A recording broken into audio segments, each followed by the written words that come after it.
अस्सलाम वालेकुम बेटा, सेकंड ईयर वालों, क्या हाल है आपके? ठीक ठाक हो? बेटा आपको पता है कि आजकल ये जो कोरोना वाला मसला है और अब रिसेंट डेज़ में ये मामला थोड़ा सा ज़्यादा बढ़ रहा है, तो आप इस मामले में गवर्नमेंट का, अपने इंस्टीट्यूशन का, अपने पेरेंट का साथ दें और स्टे होम और स्टे सेफ़ वाली बात को ज़रूर फॉलो करें। आपकी आसानी के लिए ये काम इस तरह से शुरू किया गया है कि आपको वीडियो लेक्चर्स यहाँ पे प्रोवाइड किए जाएं, तो इनका फ़ायदा उठाएं आप इंशाल्लाह ताला। बाकी अल्लाह ताला आपकी मदद करें। अच्छा, तो कैसे जा रही है बेटा पढ़ाई, कैसे जा रही है? अब सेकंड ईयर का आपका जो सेकंड चैप्टर है ये करीब ख़त्म होने वाला ही है, एक दो टॉपिक के बाकी।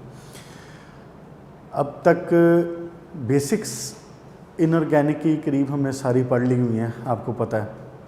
अगर इसमें कोई शक वाली बात है, कोई चीज़ें कंफ्यूज करती हैं या कोई चीज़ें क्लियर नहीं हैं, उनको एक दफ़ा रिवाइज़ कर लें, लेक्चर को दोबारा देख लें, बुक से रिवाइज़ कर लें। अगर मामला फिर भी हल नहीं होता, कोई परेशानी है किसी किस्म की, तो ऑब्वियसली आप अपने इंचार्जेस को फ़ोन करके आप चीज़ों को क्लैरिफाई कर सकते हैं। तो बेटा अब शुरू करते हैं। हम दोबारा आपका जो नेक्स्ट टॉपिक है वो है सोडियम की मैन्युफैक्चरिंग, एक्चुअली सोडियम मेटल की। अच्छा, इससे पहले लास्ट टाइम हमने डिस्कस किया था कंपाउंड्स, जो कुछ फेमस एक कंपाउंड्स हैं, जैसे कि कार्बोनेट्स हो गए, हाइड्रोक्साइड्स हो गए, ऑक्साइड्स हो गए, नाइट्रेट हो गए, सल्फेट्स वगैरह हो गए, ये डिस्कस हुए थे लास्ट टाइम। एक काम करते हैं, उन पर थोड़ा सा एक नज़र एक दफ़ा दोबारा उसको रिवाइज़ कर लेते हैं, 1 मिनट में ज़रा जल्दी से एक गो थ्रू कर लेते हैं। उसके बाद फिर हम अपने नए लेक्चर पे, आज के लेक्चर पे, जो कि सोडियम की मैन्युफैक्चरिंग है डाउन सेल से, उसके ऊपर आते हैं। बेटा लास्ट टाइम जो हमने देखा था ना, वो उसको आप थोड़ा सा यूँ करके चीज़ों को लिख सकते हैं याद रखने के लिए। लाइक आप एक कॉलम सा बना सकते हैं, ऐसे कॉलम बनाएं और यहाँ पे आप शॉर्टकट में अल्कली मेटल और यहाँ पे शॉर्टकट में अल्कलाइन अर्थ मेटल, ये आपके लिए सिर्फ याद रखने के लिए, इसलिए शॉर्टकट में कह रहा हूँ। तो हमने क्या चीज़ें डिस्कस की थी? हमने अल्कली मेटल और अल्कलाइन अर्थ मेटल्स की दो चीज़ें, ऑक्साइड, कार्बोनेट, दूसरा जो थे हाइड्रोक्साइड वगैरह, जो भी कुछ था, जो भी कंपाउंड्स थे, उनकी हमने दो चीज़ें डिस्कस की थी। क्या था? एक था उसकी सॉल्युबिलिटी और दूसरी चीज़ क्या थी? उसकी स्टेबिलिटी। ऐसे ही है।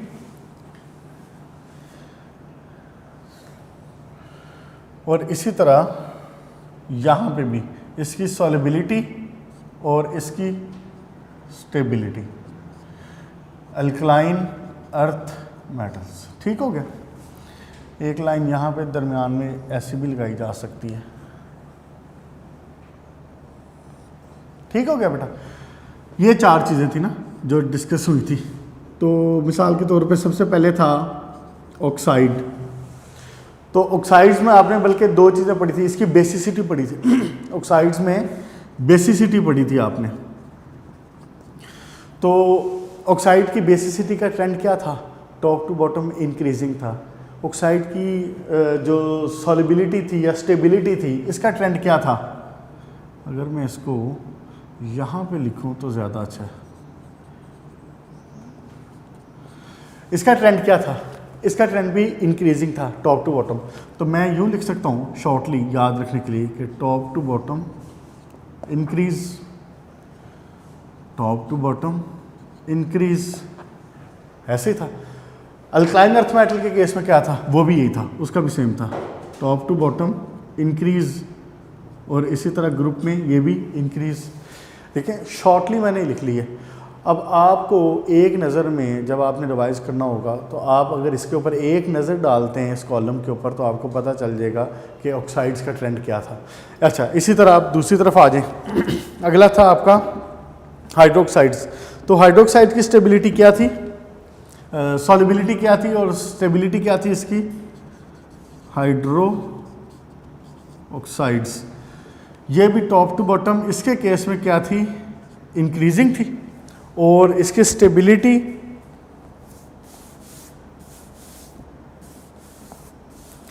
सॉलिबिलिटी के केस में अल्कली मेटल के केस में टॉप टू बॉटम इंक्रीजिंग थी और दूसरे केस में अल्कलाइन अर्थ मेटल में भी इंक्रीजिंग है। ठीक हो गया। और मैंने आपको इसमें मार्क करवाया था, MCQs वगैरह जो थे वो साथ मैंने आपको बताए हुए थे। अच्छा जी, और उसके बाद स्टेबिलिटी क्या थी? स्टेबिलिटी का इफेक्ट भी इसका टॉप टू बॉटम वो यही था कि वो स्टेबल थे सिवाय सिर्फ के अल्कलाइन अर्थ मेटल के। अल्कलाइन अर्थ मेटल में जो लिथियम हाइड्रोक्साइड था वो फॉलो कर रहा था सेकंड इसको अल्कलाइन अर्थ मेटल को, वो स्टेबल नहीं था। ठीक हो गया जनाब? ठीक हो गया। अच्छा, इसके केस में स्टेबिलिटी इसकी क्या थी? ये स्टेबल था और सॉलिबिलिटी इसकी टॉप टू बॉटम इंक्रीज ही हो रही थी। और इसी तरह इसकी जो स्टेबिलिटी थी वो भी इसके मैग्नीशियम हाइड्रोक्साइड वगैरह के अलावा ये स्टेबल था। इसको शॉर्टली यूँ लिख देता हूँ ताकि आप जो एक्सेप्शन वाली केस है वो जहन में रखें। वैसे ही कि वो कैल्शियम और मैग्नीशियम वाले जो थे वो स्टेबल नहीं थे, बाकी ये स्टेबल था। अच्छा जी, कार्बोनेट्स के केस में क्या हो रहा था?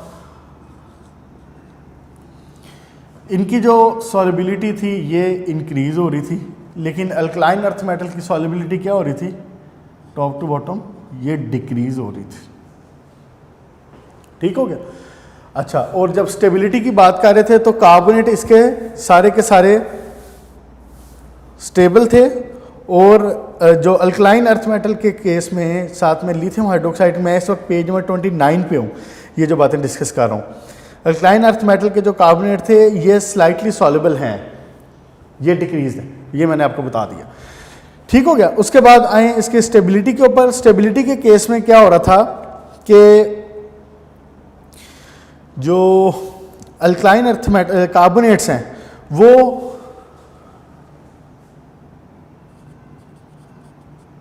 अनस्टेबल और ये स्टेबल थे। ठीक हो गया जी? तो उसके carbonates carbon dioxide, calcium oxide, calcium carbonate जब ब्रेक डाउन होता था कैल्शियम ऑक्साइड बना रहा था और साथ में कार्बन डाइऑक्साइड बना रहा था। अच्छा जी, नाइट्रेट्स के केस में आए ज़रा। ये भी टॉप टू बॉटम इंक्रीजिंग था। अल्कलाइन अर्थ मेटल के केस में भी टॉप टू बॉटम इंक्रीजिंग था और इसके केस में जो स्टेबिलिटी थी इसकी वो है, यानी जो ब्रेक डाउन इनके दोनों केसेस में हो रहा है। फ़र्क किस चीज़ का आ रहा था? उसके ऑक्साइड्स का फ़र्क आ रहा था। उसमें बना आ रहा था नाइट्राइट और उसमें साथ में बना रहा था सिंपल ऑक्साइड और साथ में NO2 gas. Oxide plus NO2 gas और यहाँ पे क्या बना रहा था? Nitrites except lithium. अब ये वाली बातें आप खुद ऐड करें साथ में। अच्छा जी, बेटा सल्फेट के केस में क्या हो रहा था? Top to bottom alkali metals में इंक्रीजिंग, अल्कलाइन अर्थ मेटल में डिक्रीजिंग। ठीक हो गया? और इसकी जो स्टेबिलिटी थी ये उसने बहुत ज़्यादा कुछ डिस्कस नहीं की थी, तो ठीक है हम उसको भी नहीं करेंगे। हम भी सॉलिबिलिटी तक बात रखेंगे जितना उसने कहा हुआ है। इस तरह का अगर आप छोटा सा टेबल बना लेना सामने तो आपको आसानी हो जाएगी। एक नज़र में आप उसमें से गो थ्रू कर सकते हैं चीज़ों को। बाकी बातें इसमें सारी सिंपल सी इक्वेशंस थी और मैंने आपको बताया हुआ कि इक्वेशंस वो अलग से भी पूछ सकता है, तो you should be prepared for that also. Okay बेटा, अब आ जाए जनाब अली पेज नंबर 29 के ऊपर, और वो है आपका commercial preparation of sodium metal. Commercial preparation of sodium metal by Down cell, ये नाम आपने पहले सुना हुआ है और ये नाम आपने पहले कोई 2 बार सुना हुआ है। एक बार सुना हुआ आपने जब आपने की थी मैट्रिक, आपने आई थिंक 10th में पढ़ा था ये, और उसके बाद दोबारा आपने इसका नाम सुना है फर्स्ट ईयर की अपनी बुक में चैप्टर नंबर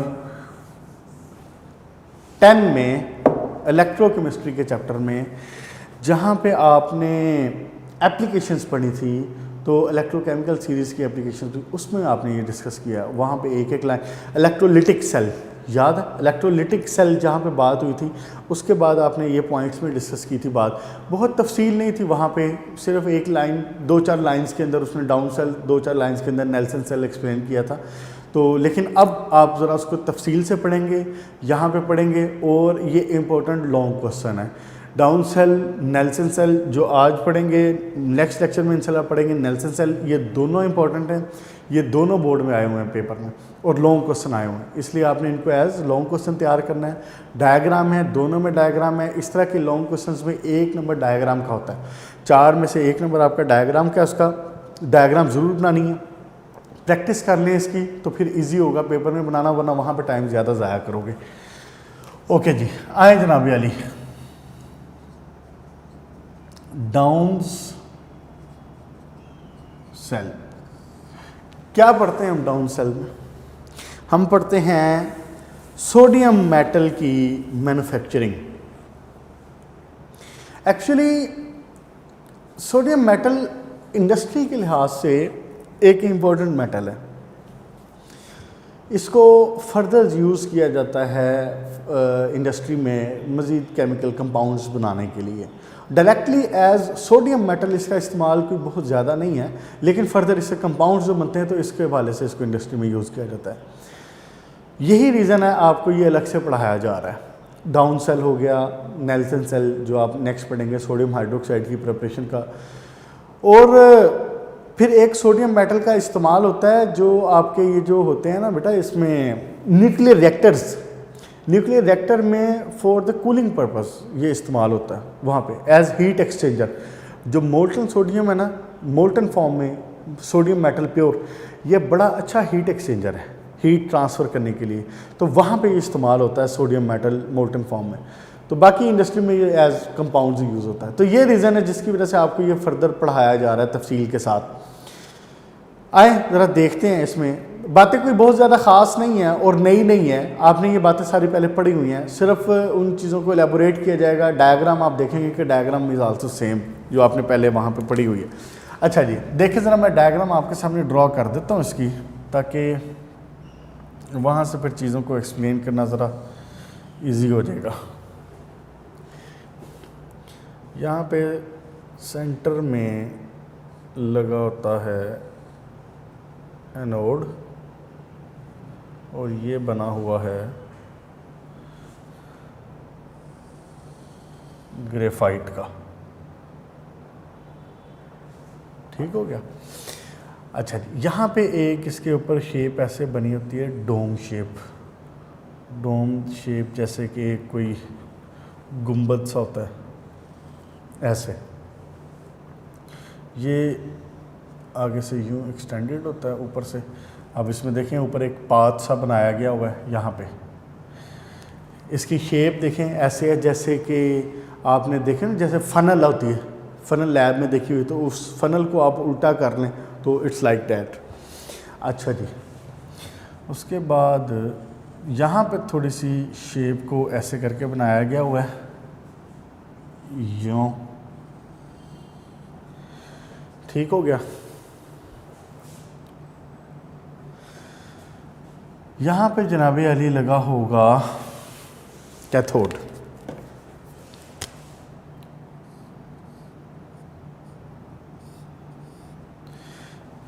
और इसी तरह यहाँ पे ये बेसिकली एक सिलेंडर टाइप सा होता है, एक गोल। अब आपको तो ऑब्वियसली जब मैं बोर्ड पे दिखा रहा हूँ तो ये 2D फॉर्म में है, तो लेकिन एक्चुअली ये एक सिलेंडर सा होता है। मैं आपको इसकी एग्जांपल दे देता हूँ कि ये किस तरह का होता है। इसको थोड़ा सा यूं कर लिया जाए, यहाँ से आपको मिला करेगी क्लोरीन गैस। लेबलिंग मैं कर देता हूँ, इसकी प्रैक्टिस करनी है, और अगर मेरे से अच्छी ना बना सको तो कम से कम मेरे जैसी बना लेना। ठीक हो गया। अच्छा, ये हो गया आपका। यहाँ पे मैं लिख देता हूँ, ये है क्या, एनोड। एनोड है और ये बना किस चीज़ का हुआ है, ग्रेफाइट का। ओके, इसके बाद यहाँ पे एक स्मैश लगी होती है, एक स्क्रीन लगी होती है यहाँ पे, आयरन स्क्रीन, यही चीज़ यहाँ पे आ जाएगी, आयरन स्क्रीन। ठीक हो गया। और ये क्या है, रेड वाला क्या शो किया मैंने, ये है कैथोड, ये है कैथोड। ये जहाँ पे कैथोड लिया हुआ है, यहाँ पे ऊपर एक थोड़ा सा एरिया दिया होता है सोडियम मेटल को कलेक्ट करने के लिए। ऐसे करके इसको मार्क कर देता हूँ, यूँ। ठीक हो गया। यहाँ से सोडियम मेटल आपको मिला करेगी और यहाँ से आपको मिला करेगी क्लोरीन गैस, सोडियम मेटल या मोल्टन कह लें इसको। ओके जी, बस और तो नहीं है कोई चीज़। ठीक हो गया। यहाँ से ये कंटेनर बंद होता है चूँकि, तो कंटेनर जब बंद किया जा रहा है तो ऊपर से यहाँ पे थोड़ी सी एंट्रेंस उसने दी है, और ये किस लिए है, ये ऑब्वियसली हमारे सॉल्यूशन के लिए, सोडियम क्लोराइड सॉल्यूशन के लिए। ठीक हो गया। यहाँ पे मार्क कर देता हूँ इधर, यहाँ पे सारा सॉल्यूशन मौजूद है, जो कि किस चीज़ का सॉल्यूशन है, मोल्टन सोडियम क्लोराइड। चलें, ये आ गया आपका ग्रेफाइट का एनोड। ठीक हो गया। और कोई चीज़ बाकी तो नहीं रही हुई। ठीक हो गया। कैथोड आपका बना होता है आयरन का। ठीक हो गया बेटा। बुक में अगर आप देखें ना पेज नंबर 29 के ऊपर, तो उसने इसको पूरा एक पैराग्राफ की सूरत में लिख दिया हुआ है, पूरे एक पैराग्राफ की फॉर्म में लिख दिया हुआ। तो ऑब्वियसली आपको ये बात पता है कि हम जब एग्ज़ाम में अटेम्प्ट करते हैं चीज़ों को, तो पैराग्राफ की फॉर्म में लिखना जो है ये इसको रेकमेंड नहीं किया जाता, क्योंकि चीज़ें वाज़ेह नहीं होती, चीज़ें क्लियर नहीं होती, तो मार्क्स स्कोर करने में आपको फिर वहाँ पे मसला हो सकता है। बेहतर है, और बल्कि आप समझ लें कि ज़रूरी है कि आपने कभी भी इस तरह के पैराग्राफ्स की फॉर्म में बात नहीं करनी। वहाँ पे आपने हेडिंग्स अगर बुक में नहीं भी हैं तो इसीलिए आपको नोट्स प्रोवाइड किए जाते हैं। नोट्स के ऊपर हेडिंग्स भी बनी होती हैं, नोट्स के ऊपर अलग अलग उसने पैराग्राफ बना के लिखे होते हैं। जहाँ पे ज़रूरत होती है उसने उन चीज़ों को पॉइंट्स में लिखा होता है। तो आपको पता है कि मार्क्स स्कोर करने के लिए ये बात बड़ी इंपॉर्टेंट है। तो या तो आप इस चीज़ को वहाँ से करें, नोट से करें, हेडिंग्स वगैरह वहाँ पे देख लें, वरना एक दो हेडिंग्स जो एक जनरल सी हेडिंग्स बनती हैं वो मैं बता देता हूँ आपको। जैसे मिसाल के तौर पे एक हेडिंग आप बना सकते हैं रॉ मटेरियल की, फिर आप एक हेडिंग इसकी बना सकते हैं कि कंस्ट्रक्शन ऑफ सेल, ये कह सकते हैं। ठीक हो गया।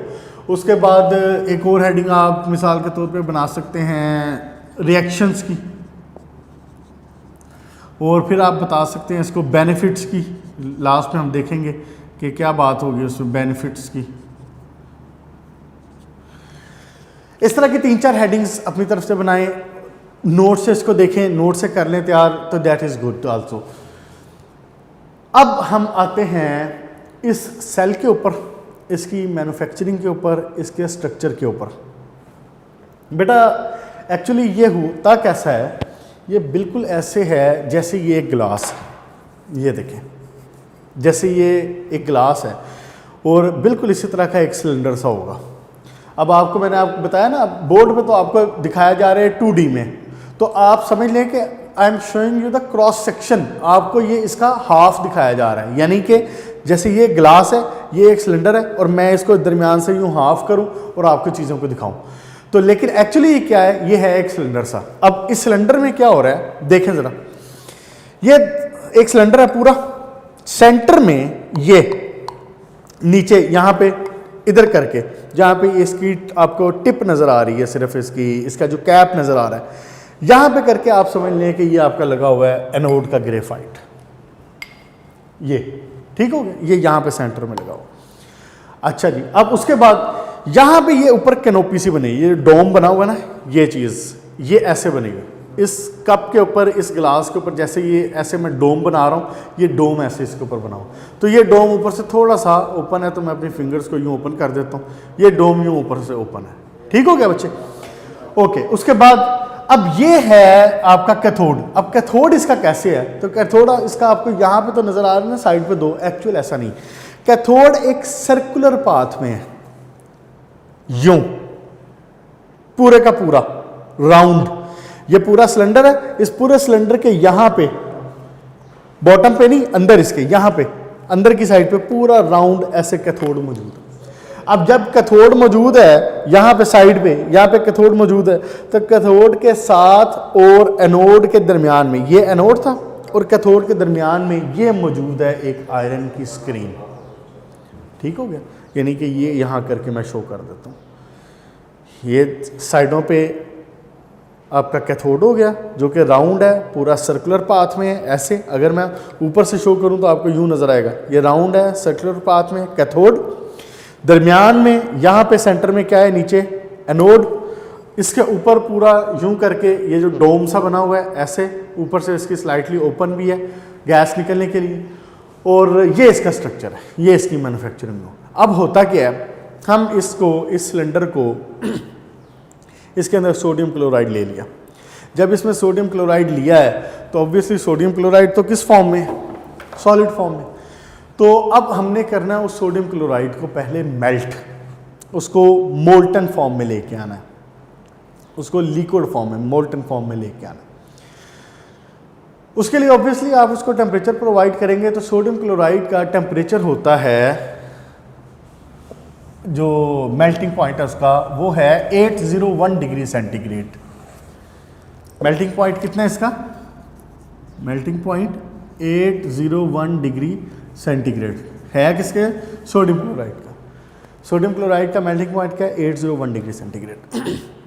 हम इसको मेल्टिंग पॉइंट को कम करने के लिए, ताकि हमारी जो एनर्जी है वो भी थोड़ी सी बचत हो जाए। ऑब्वियसली जब मैं उसको हीट कर रहा हूँ, मैं उसको फ्यूल प्रोवाइड कर रहा हूँ या मैं उसको इलेक्ट्रिसिटी प्रोवाइड कर रहा हूँ, जिस भी मानी से मैं उसको हीट कर रहा हूँ, तो 600 डिग्री सेंटीग्रेड या 700 डिग्री सेंटीग्रेड करने के लिए मुझे कम हीट दरकार होगी। लेकिन अगर उसको मैंने 800 तक लेके जाना है तो मुझे ज़्यादा चाहिए होगा। तो अगर मैं इसका मेल्टिंग पॉइंट कम कर दूँ तो फ्यूल भी इकोनॉमिकल हो जाएगा, उसमें भी बचत होती है फिर इंडस्ट्रीज़ की। इसके मेल्टिंग पॉइंट को हम करते हैं come by adding calcium chloride. क्या ऐड करते हैं? Calcium chloride. जब इसके कैल्शियम क्लोराइड ऐड करते हैं ना, तो ये जो मेल्टिंग पॉइंट है ना, ये 801 से कोई 580 डिग्री सेंटीग्रेड के करीब आ जाता है। अच्छा खासा इसमें कैल्शियम क्लोराइड डाला जाता है। तो अब ये चूंकि 580 के करीब आ जाता है, तो हम अब इस सेल को 600 के करीब ऑपरेट कर सकते हैं। हम इस सेल को कितने डिग्री सेंटीग्रेड पे फिर ऑपरेट करते हैं? इसका जो मेल्टिंग पॉइंट है ये करीब इतना हो जाता है ना, तो फिर हम इसको 600 के करीब ऑपरेट कर सकते हैं। 580 के करीब टेम्परेचर आता है मेल्टिंग पॉइंट उसका, तो हम इसको ऑपरेट किसके ऊपर करते हैं? 600 डिग्री सेंटीग्रेड के ऊपर। Now this cell will be operated at 600 degree centigrade. तो हम इसको 600 डिग्री सेंटीग्रेड अप्लाई करते हैं, यहाँ से ऑब्वियसली नीचे से हीट अप कर देते हैं इसको, सेल को। तो ये जो कंटेनर है ये ज़ाहिर है कोई लोहे का या स्टील का, इस चीज़ का बना होगा जो कि उसको विद स्टैंड करे इतने टेम्परेचर के साथ। जब इसको हीट किया जाएगा तो आपका जो इसके अंदर जो सॉल्ट था, सोडियम क्लोराइड सॉलिड था, that will be converted to sodium chloride molten. अच्छा, अब यहाँ पे एक बात है बड़ी इंपॉर्टेंट। बोर्ड में एक बार जब ये क्वेश्चन आया, तो जब पेपर्स आपके चेक हो रहे थे, तो बोर्ड की तरफ से इंस्ट्रक्शन थी, जो आपका सुपरिटेंडेंट होते हैं उनकी तरफ से इंस्ट्रक्शन थी कि जिस बच्चे ने सोडियम क्लोराइड एक्वस लिख दिया है, यानी कि आपने सोडियम क्लोराइड लिखा है ना, और यहाँ पे आपने लिख दिया AQ गलती से, मिसाल के तौर पर आपने गलती से इधर AQ अगर लिख दिया ना, तो आपका ये क्वेश्चन पूरे का पूरा गलत कर दिया जाएगा। इसकी लॉजिकल रीज़न है। हम इस सॉल्यूशन में, इस सेल में सॉल्यूशन फॉर्म इस्तेमाल नहीं करते। इस सेल में सोडियम क्लोराइड का सॉल्यूशन इस्तेमाल नहीं किया जाता। बच्चे ये बात कान खोल के जहन में रख लें, बिठा लें, इसमें मोल्टन सोडियम क्लोराइड इस्तेमाल किया जाता है। इसके अंदर सोडियम क्लोराइड के अलावा वाटर का कोई आयंस वो मौजूद नहीं होंगे, इसलिए आपने एक्वस सोडियम क्लोराइड इसको नहीं लिखना। अगर आप इसको एक्वस सोडियम क्लोराइड लिखेंगे तो आप अगला जो सेल पढ़ेंगे नेल्सन सेल, ये नेल्सन सेल वाली बात बन जाएगी। Aqueous sodium chloride Nelson cell में इस्तेमाल किया जाता है। यहाँ पे डाउन सेल में सोडियम मेटल की प्रोडक्शन के लिए प्योर सोडियम क्लोराइड जो होगा सॉलिड फॉर्म में वो इस्तेमाल किया जाएगा, उसको मेल्ट करेंगे और मोल्टन फॉर्म में लेंगे। ठीक हो गया बच्चे, ये बात ज़हन में रखनी है। अच्छा जी, जब सोडियम क्लोराइड को मेल्ट किया जाएगा क्या बनाना चाहिए इसको? सोडियम क्लोराइड जब आयनाइज होगा, जब मोल्टन फॉर्म में होगा, आपको पता है कि जो क्रिस्टलाइन सॉलिड होते हैं वो मोल्टन फॉर्म में जब आते हैं तो वो अपनी आयनाइज फॉर्म में आ जाएंगे साथ में, और आपको ये भी पता है कि फिर वो इलेक्ट्रिसिटी के कंडक्टर भी हो जाते हैं। तो ये दो ही चीज़ें बना सकेगा, क्या? सोडियम पॉजिटिव और क्लोराइड नेगेटिव। कोई मुश्किल बात तो नहीं है इसमें। सोडियम क्लोराइड जब मोल्टन फॉर्म में होगा इसके केस में, तो अब इसमें क्या बन जाएगा? एक सोडियम बन जाएगा और एक क्लोराइड बन जाएगा। सोडियम पॉजिटिव हो जाएगा, क्लोराइड के ऊपर क्या चार्ज आ जाएगा? नेगेटिव चार्ज आ जाएगा।